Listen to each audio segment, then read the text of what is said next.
Hello, and welcome to Cheers. That's one woman's opinion. I am your host, Carolyn Mills.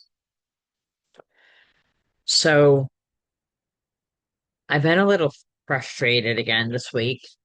I ordered food with Instacart,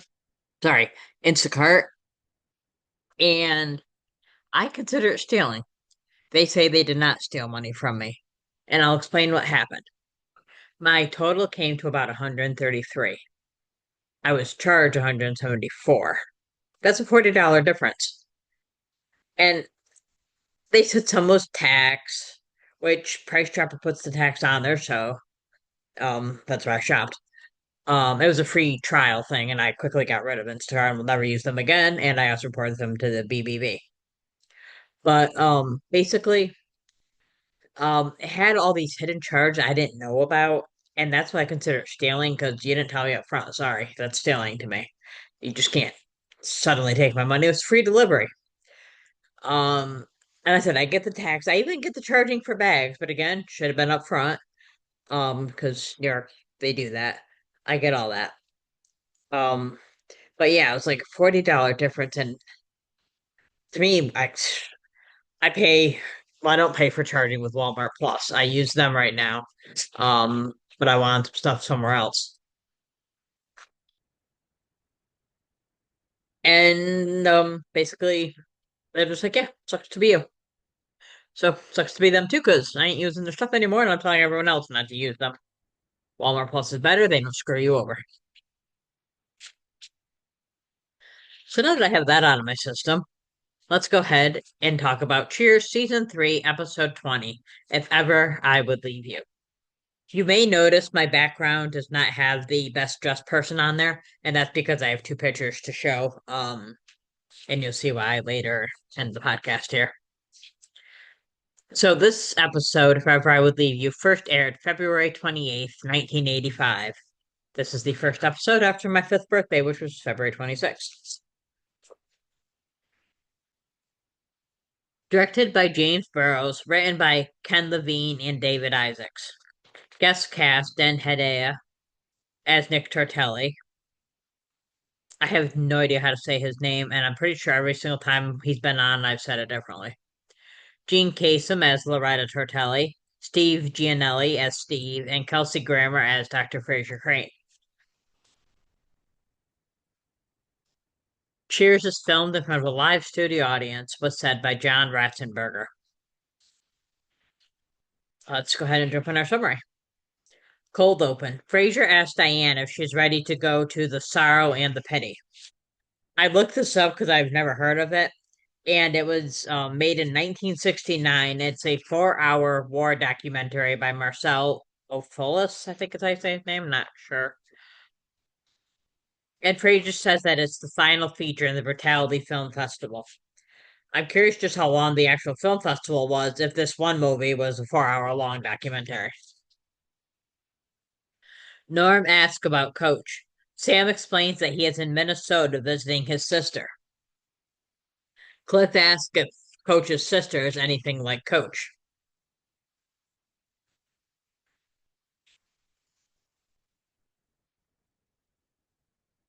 Dr. Pepper today, made in Plano, Texas. Hey, where was I? The people that listen on audio only and are not watching on YouTube must often wondering what the heck I'm talking about. We're just randomly talking about Dr. Pepper. Because you don't see me taking the drink in between, so you don't see that I held it up. Free shout out for Dr. Pepper, one of my favorites. All right, so back to this podcast. I mean, the recap. So Norm asks about Coach. Sam explains that he's in Minnesota visiting his sister. Cliff asks if Coach's sister is anything like Coach. Sam explains that she picked him up at the airport in Boston because she thought that's what Coach meant. And it turned out that was exactly what he meant. They then drove to St. Paul. Sam continues to explain that while she lived in Duluth, Minnesota, they liked the food at the airport in St. Paul better. Sam then tells them, actually, Coach will probably be back here before I can explain this to you. Where everybody knows your name plays.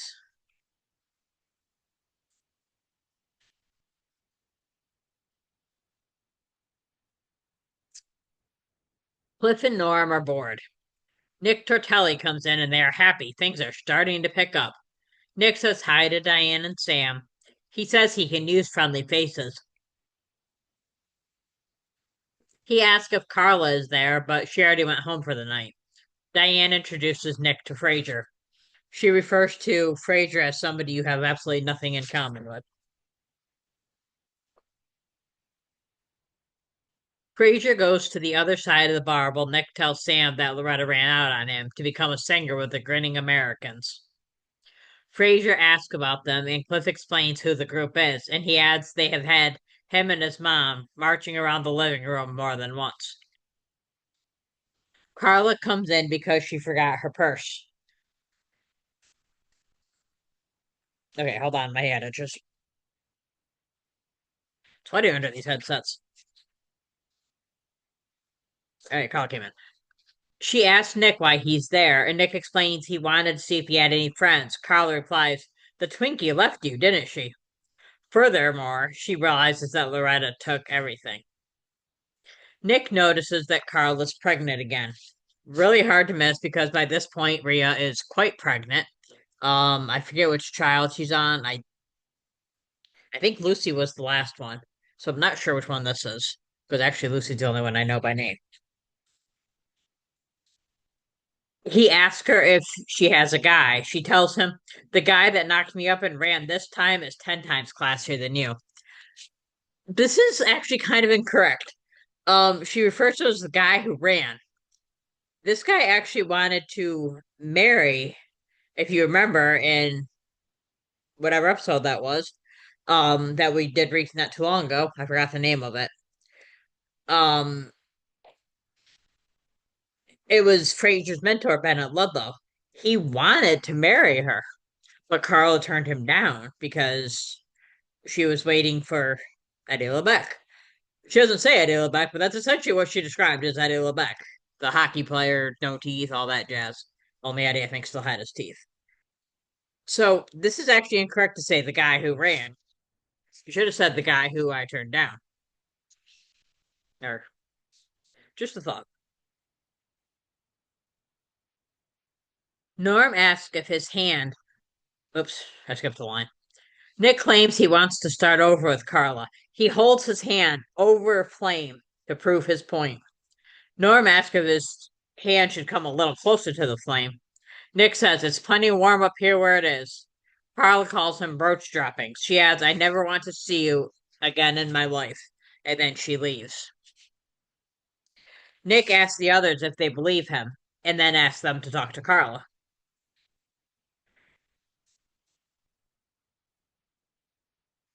Frasier gives Nick a number to one of his promising grad students.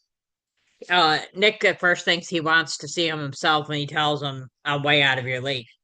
So so he gives him this number, and he tells Nick, "You could put him on the map," and then he and Diane leave. I want to say this might be the first time we really see Frasier as that really pompous guy. Although, and I don't know if the word pomposity is a word, but we're going to use that word. Um, so yeah, his pomposity. When I was in high school, my high school director for the plays, I did backstage stuff. He once, at least once, told us if we don't have a good word, just make one up. So I may have made up one. And anyway, the pomposity of Frasier kind of comes and goes because sometimes he wants to fit in, and sometimes he's like, "I'm better than you." For those of you watching ASL, I'll show you some ASL. You do this. It's kind of like having a chip on your shoulder. It looks like a little chip. And it basically is the equivalent of saying, "I'm better than you." So there you go. If you're watching on YouTube, you got to learn something. Some of you may have already known. I keep losing my place. I am so not focused. Pregnant, flame. Okay. Norm and Cliff head out. They ask Nick if he has a place to sleep. Nick assures them, "Oh, yeah, in the gutter." Cliff and Norm leave feeling better that Nick has a place to go. Such a great scene where they're so, I don't know the word, kind of stuck in their own little world that they think the fact that he's sleeping in a gutter, he has a place to sleep, so it's all good. Sam tells Nick he needs to lock up. Nick asks Sam if he can do odd jobs around the bar for a few bucks. Sam reluctantly agrees. Nick is hired to clean the bar starting that night. Nick says it's short notice, but he'll do it. 3 weeks later, Carla comes in and sees Nick cleaning. She is amused, and Nick calls her Miss Carla. I think it's kind of cute how he calls her Miss Carla. I really do. It's not often in case something Nick Tortelli does is cute. Diane tells Carla that Nick has shown a great change since he started working at Cheers. Carla says that she's not fooled. She knows if she takes him back, she will get hurt again. And the whole of this episode, I keep thinking, why are you people badgering this poor woman? She knows the man. She's had kids with the man. She was married to the man. Why are you badgering this woman about the man? Like y'all know him. I mean, some of them know him, but they don't know him. Loretta comes in and refers to Nick as a common scrub person. She then asks for Nick Tortelli. He recognize She recognizes him finally and is shocked to see him. Nick thinks she came back for him, but she denies it. She says we've simply outgrown each other. She then says hi to the others at Cheers and tells them just because Nick I gave Nick the boot doesn't mean we can't all be close friends. I wish I could do the Loretta voice. And the only thing I really know Jean Kasem from is playing this part, and I know she was Casey Kasem's wife. But we won't talk about that because that just makes me mad. She didn't do good things, guys. Um, did she really talk like that, or did she just do this for the part of Loretta? Because I've never actually heard her outside of this.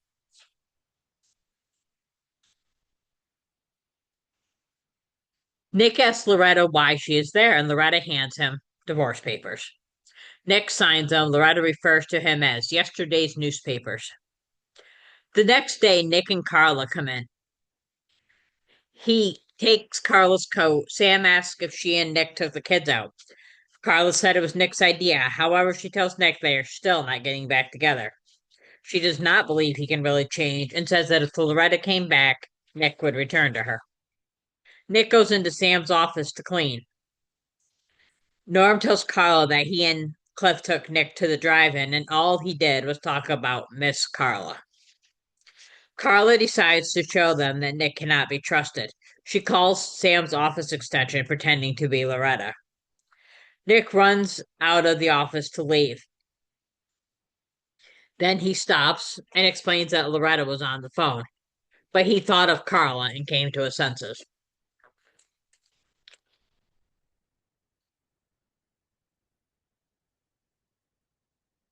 I'm not even getting paid to advertise. I'm just doing it because I'm cool like that.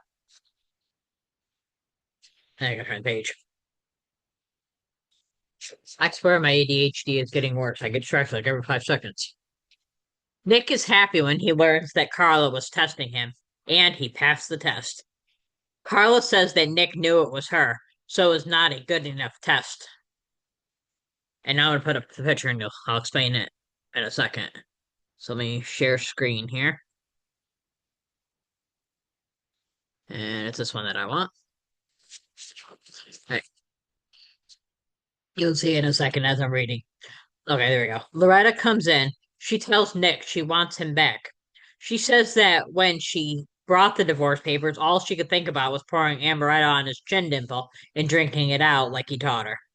Nick tells her that he feels nothing for her anymore. So I don't know if you can see this or not, but wait, hold on 1 second. I gotta move my captions. Oh, they're right. So right, my pencil here.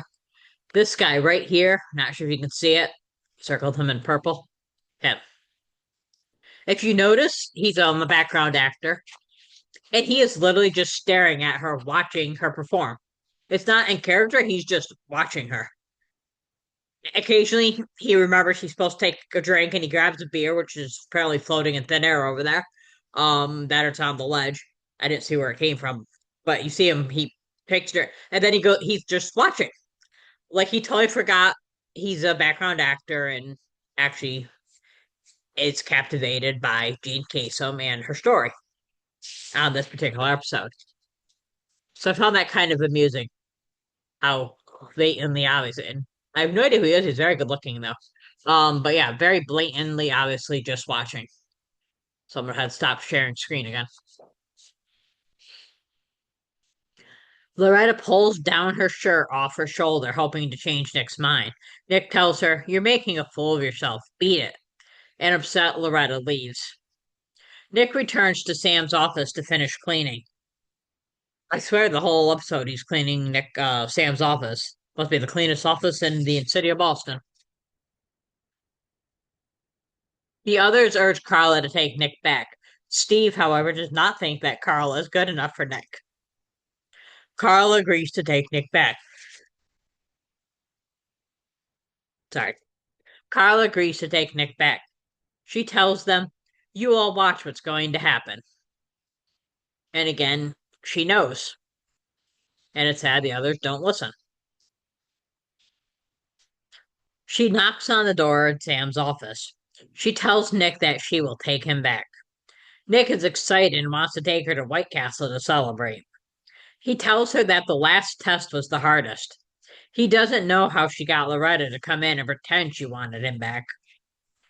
Carl informs him that was not a test. Realizing that Loretta really wants him back, Nick suddenly loses control of his body. He promises Carl he will find a cure for it. Once he is out of the door, he yells, "Loretta!" Best scene in this episode. This is a great episode. This was definitely my favorite scene. The gang try to go about their lives ignoring Carla. Carla yells, "Satisfied? You're all ignorant."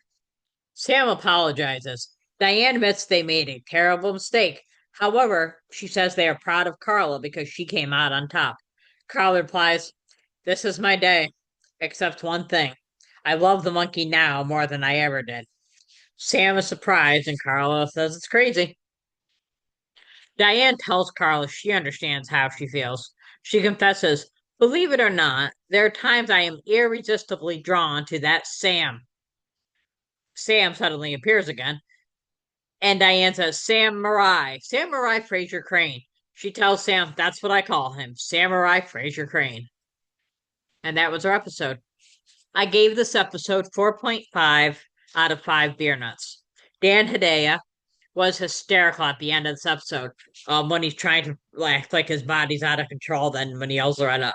So well done. He is very talented. He tends to play these kind of same Nick Tortelli-ish people and things that I've seen. He was on I wanted to get an interview with him. I think he's actually retired because I couldn't find him. Maybe I found him and he wasn't. But I couldn't get it at any rate. Not sure he's fully retired, but I think he might be.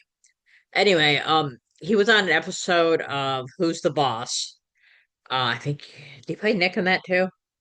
Can't remember, but he was Alyssa Milano. What's her character's name? Samantha Maselli's grandfather, but I think it might have been his her maternal grandfather. I don't think if I remember correctly, I don't believe it was Tony's dad. I think it was her mother's. Um, and he's kind of a criminal basically, so he tends to play those types. But he does it so well. I often wonder what he's like in real life. But I had co-MVPs, and the other person was, of course, Rhea Perlman. Um, she pretty much carried this show, this episode. I mean, such a great job. Again, we kind of feel for Carla. It's one of those episodes. She she knows that Nick is scum of the earth, and she's trying to avoid it. She doesn't want him around, and they just keep pushing her and pushing her till she gives in, and then she does get hurt. And she tries to act like she doesn't until the very end. She says, "I love the monkey now more than I ever did." Such a great job. I did finally hear back from Rhea Perlman's manager, I think it was. I think that's who contacted me. Right now she's not doing interviews. They said I can try again. Since I told them I'm like, I'm only on season 3, there's 11 seasons. And they said, you can contact us again later, see if she's doing it. So I haven't given up yet. And I don't know if I'll be able to get her or not, but I'm trying. I'm trying to get all of the cats. I haven't gotten anyone yet. I've gotten guest cast, as you know. So I just keep trying. Some of them are retired, and you know how it is. For best dressed, I'll put the other picture up that I have here. Let me share screen again.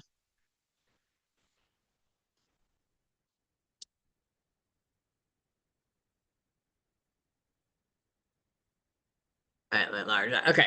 So for best dressed,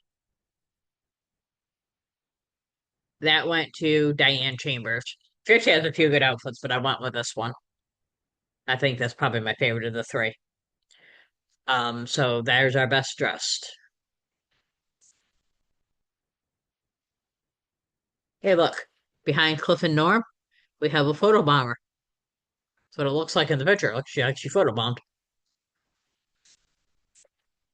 Our Grand Slam line between Loretta and Sam near the end.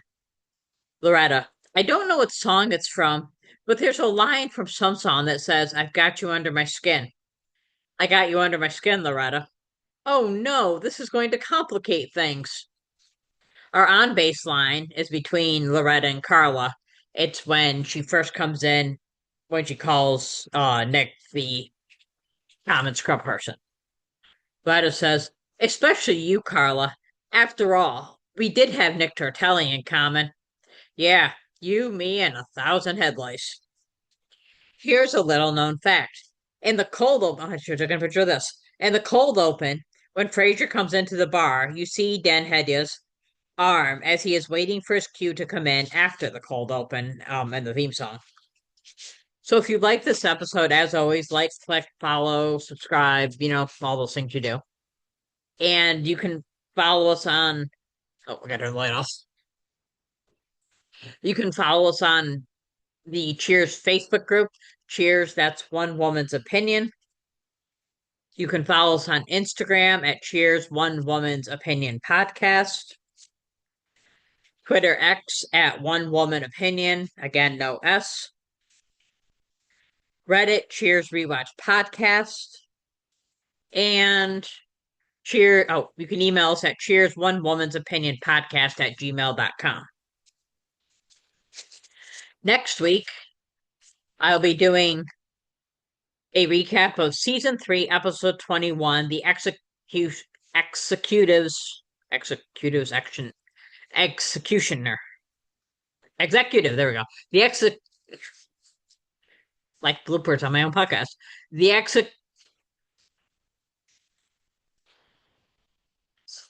take 3. The the executive's executioner. Got it. With special guest Ray Burke, who played Walter Twitchell, which is kind of like Cliff's nemesis, Mailman. So he will be the guest. As I said, the questions are due today. I will be checking tomorrow. So if you have any of those questions, those things I just mentioned, Facebook, Twitter, Reddit, Instagram, email, uh, please get your questions for Ray Burke on there. And we will see you next week. And that's One Woman's Opinion.